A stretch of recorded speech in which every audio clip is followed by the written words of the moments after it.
परमेश्वर की महिमा हो। मेरे प्यारे भाई और बहनों, आप सभी को यीशु मसीह के नाम से बधाई देता हूँ। जरूर आज के दिन परमेश्वर आपको एक विशेष आशीष को देने वाला है। आज भी परमेश्वर ने दिया हुई प्रतिज्ञा के साथ आपसे मैं मिलने के लिए आया हूँ। जरूर इस वचन को सुनकर आप प्रार्थना कीजिए, जरूर आपके जीवन में आज परमेश्वर के आशीष को आप पाएंगे।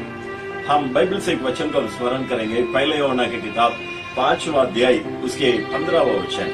पहले यूहन्ना 5:15। और जब हम जानते हैं कि जो कुछ हम मांगते हैं तो वे हमारे सुनते हैं, तो यही भी हम जानते हैं कि जो कुछ हमने उससे मांगा वो पाया है।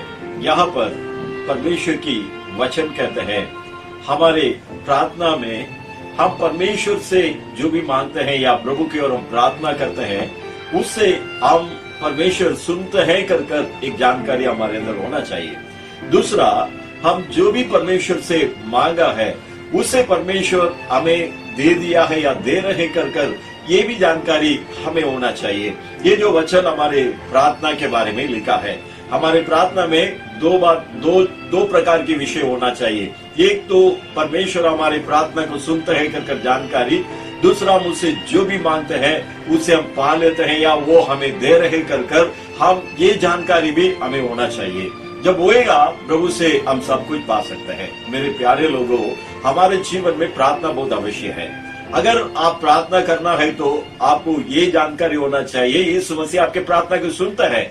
अगर ये जानकारी नहीं है तो आप प्रार्थना नहीं कर सकते हैं। आज कई लोग प्रार्थना नहीं कर रहे हैं, इसलिए नहीं कर रहे हैं, उनको ये जानकारी नहीं है हमारी प्रार्थना को परमेश्वर सुनता है कर। लेकिन इस वचन को सुनने वाले मेरे प्यारे भाइयों बहनों, आप ये बात जान लो, आपके प्रार्थना को परमेश्वर सुनता है। आप कहीं से भी समाज को सुन रहे हैं, आप कोई भी हो, यीशु मसीह को आप जानते हैं ना। जब आप इस यीशु मसीह को प्रार्थना करने के समय यीशु मसीह जरूर आपके प्रार्थना को सुनता है, और सुनने वाला परमेश्वर आप उसे जो मांगते हैं उससे भी आपको दे रहे कर मैं आपको कहकर मेरे वचन में मैं आगे बढ़ना चाहता हूँ। आज हम प्रार्थना के बारे में हमारे अंदर जानकारी होने के लिए आज एक व्यक्ति को मैं आपके बीच में लाना चाहता हूँ। पुराना करार में पहले राजा की किताब 3 अध्याय में वहाँ पर सुलेमान के बारे में लिखा है और सुलेमान के प्रार्थना के बारे में लिखा है। आज ये संदेश होने के बाद कृपया आप सभी लोग अपने घर पर बैठकर अपने खुद के बाइबल खोलकर पहले राजा 3 अध्याय को पूरा पढ़िए।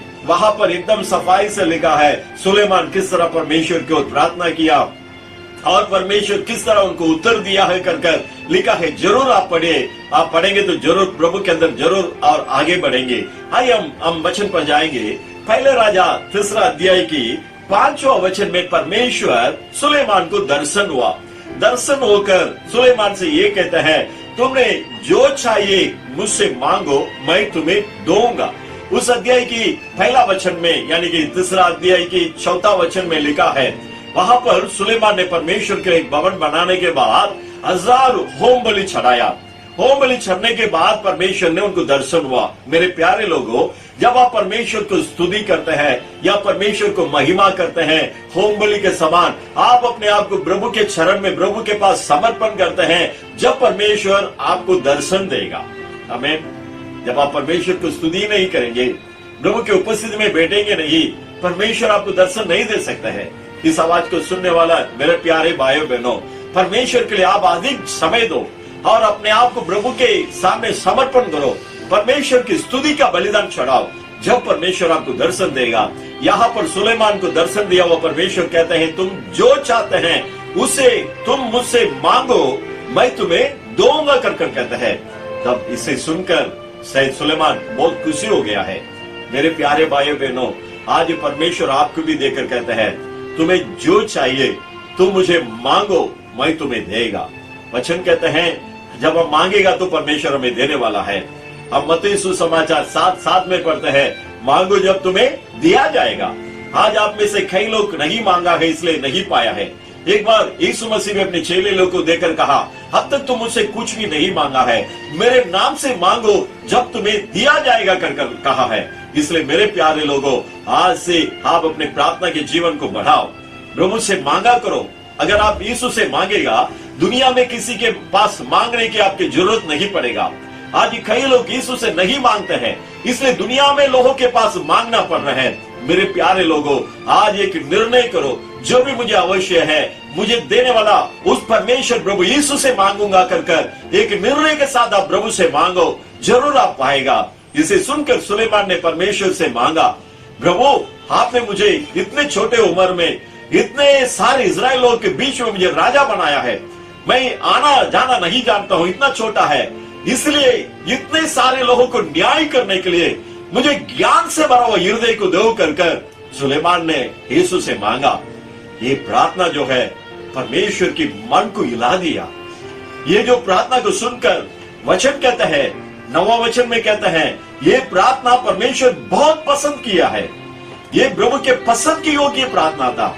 क्यों मालूम है? इतना बड़ा राजा होकर वो अपने आप के लिए कुछ नहीं मांगा, लेकिन सारे लोगों के ऊपर उनको ध्यान था। लोगों को पूछताछ करना है, लोगों को न्याय करना है, लोगों के ऊपर उनको बोझ था, इसलिए उन्होंने लोगों के लिए उस प्रार्थना में ज्ञान से भरा हुआ उस हृदय को मांगा है। मेरे प्यारे लोगों, आपके अंदर भी दुनिया के बारे में, दुनिया के लोगों के बारे में बोझ होना चाहिए। देखिए, पूरा दुनिया डर के अंदर बैठा है। कोरोना वायरस के द्वारा लोग डर के द्वारा पीड़ित होकर घर के अंदर छुपा हुआ है।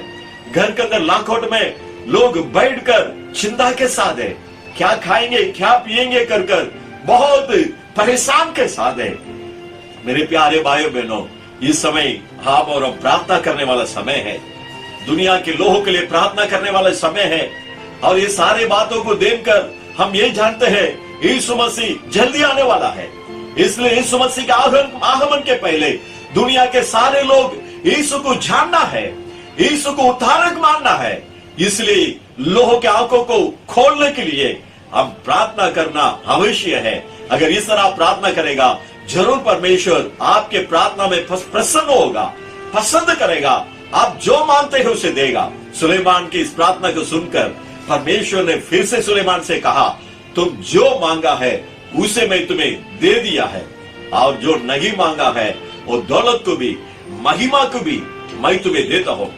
जब तक तुम राजा बनकर रहेगा, तुम्हारे तुल्य में ज्ञानवान राजा और कोई नहीं होएगा। जब तक तुम राजा बनकर रहेगा, तुम्हारे समान दौलत में बड़ा हुआ राजा कोई नहीं होगा कर परमेश्वर ने सुलेमान को आशीष किया।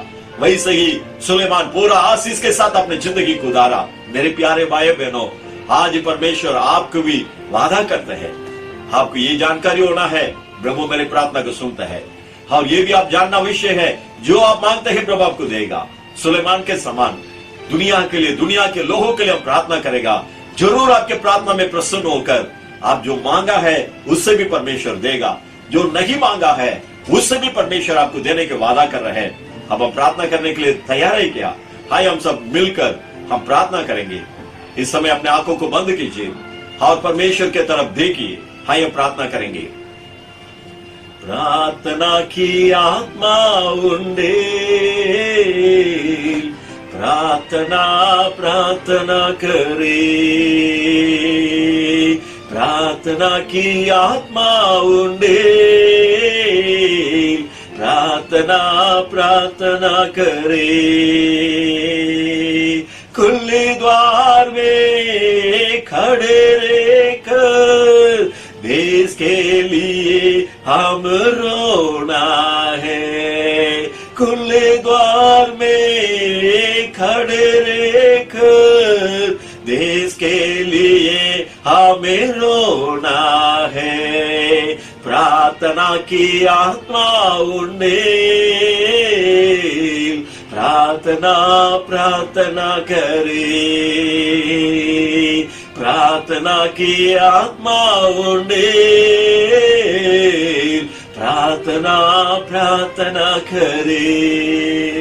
ये हमारे स्वर्ग के पिता, हम आपको धन्यवाद और स्तुति करते हैं प्रभु। इस समय प्रार्थना करने वाला हर एक के ऊपर आप अपने प्रार्थना के अभिषेक को डालने के लिए प्रार्थना करते हैं। ये जो समय है, हम प्रार्थना करने वाला समय है प्रभु। हम हमारे घर के अंदर बंद पड़ा है, ये समय हम आपकी ओर प्रार्थना करने वाले समय है प्रभु। दुनिया के लोग आपको जानना है, आप आने के पहले सभी लोग आपको ग्रहण करना है प्रभु, सभी लोग उद्धार पाना है प्रभु। इसलिए हर एक दिन प्रार्थना करने के लिए सभी के ऊपर आप अपने प्रार्थना के अभिषेक को डालने के लिए मैं प्रार्थना करता हूँ प्रभु। धन्यवाद प्रभु। इस समय जो कोई हमारे साथ प्रार्थना करते हैं उनके सारे प्रार्थना का आप सुन रहे हैं, और जो भी आपसे मांग रहे हैं उससे भी आप दे रहे हैं। जो नहीं मांगा हुआ वैसे दौलत और आशीष को भी, महिमा को भी आप उंडाल रहे हैं। इसलिए धन्यवाद प्रभु, धन्यवाद प्रभु। हम आपके हाथों में समर्पण करते हैं, यीशु मसीह के नाम से मांगते हैं हमारे अच्छे से पिता, आमीन आमीन।